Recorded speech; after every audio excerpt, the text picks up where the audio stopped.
This is the RJ metal turning pre-washer from Rotajet Systems. This machine is designed to tackle a critical step in the metal recycling process, removing stubborn, oily contaminants from metal turnings. By efficiently cleaning these turnings, we prepare them for the next stage of recycling, whether it's vacuum melting or air melting. This step also reduces washing time and effluent use. The process begins with a deep submersion bath, ensuring every surface of the cut turnings are reached by the heated cleaning solution. This step is vital for removing the bulk of the contaminants.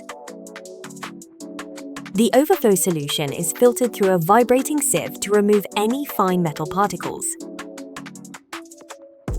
A recirc tank is then used to recycle the wash water, reducing water and effluent waste.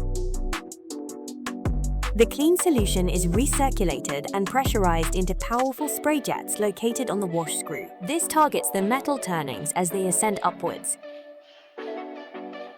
This targeted cleaning action further removes any remaining contaminants.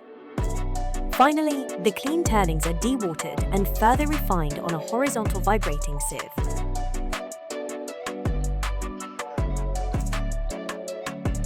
The metal is now ready for the next stage of the recycling process. The RJ Metal Turning Pre-Washer, a powerful solution for efficient and environmentally friendly metal recycling.